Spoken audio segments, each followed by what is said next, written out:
Audio Jungle.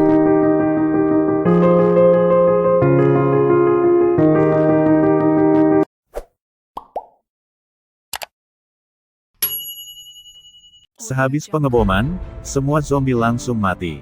Anak perempuan yang diselamatin sama Pak Polisi nangis manggil ibunya. Timnya Bu Park merasa nggak tenang.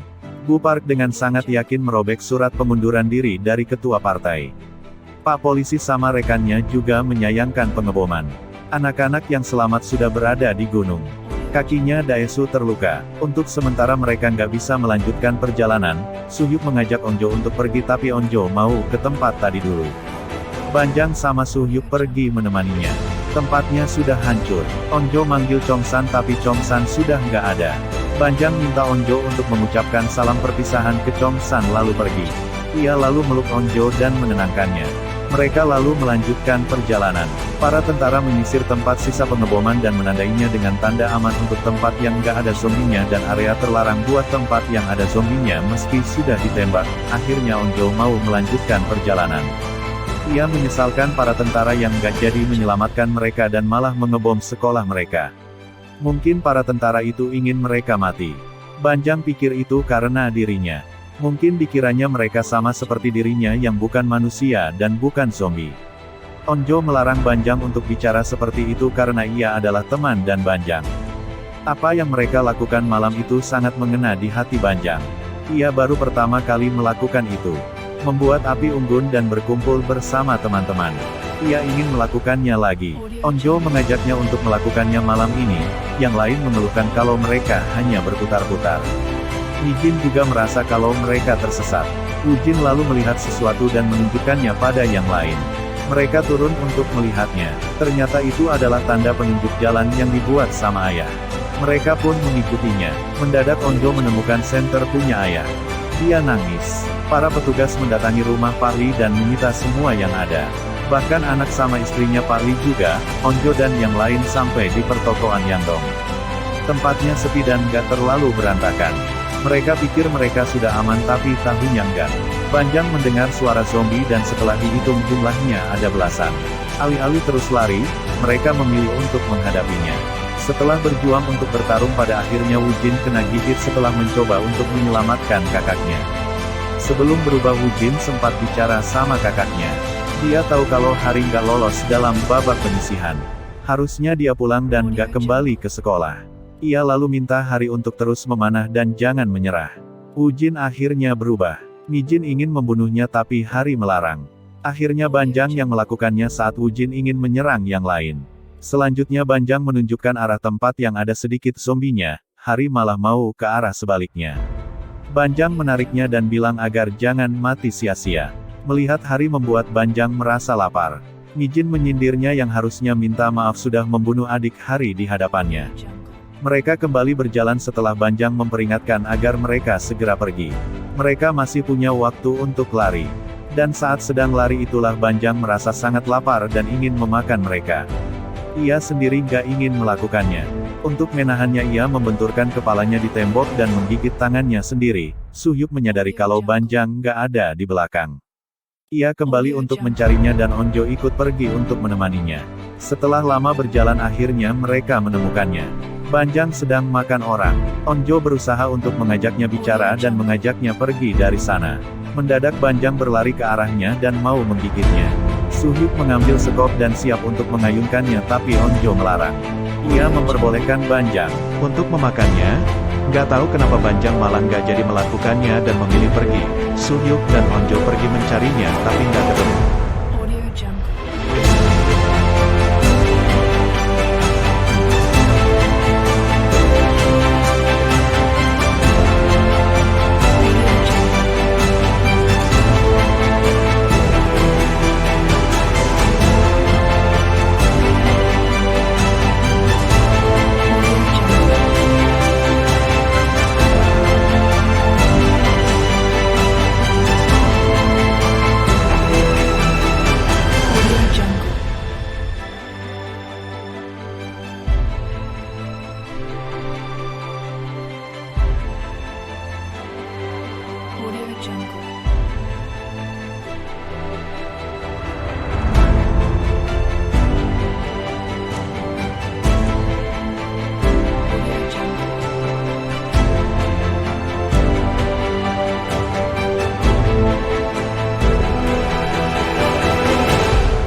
Audio Jungle.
Audio Jungle.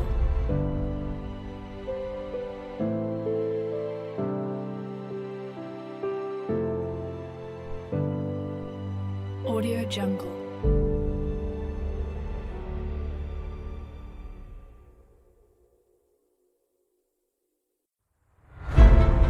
Audio Jungle.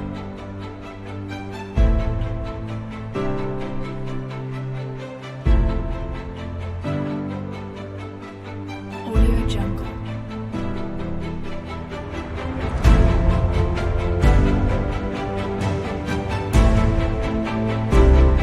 Audio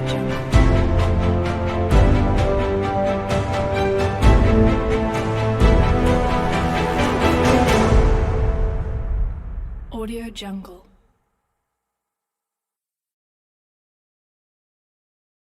Audio Jungle. Audio Jungle.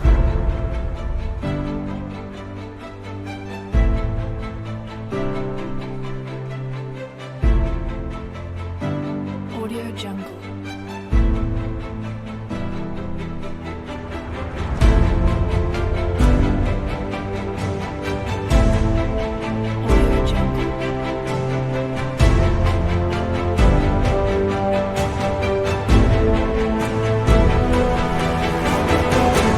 Audio Jungle.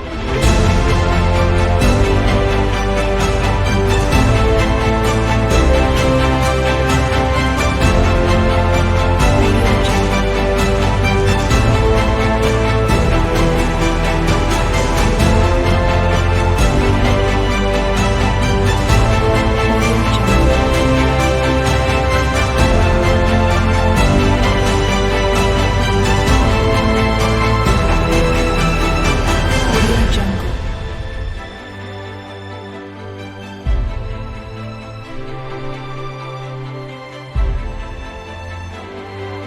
Audio Jungle.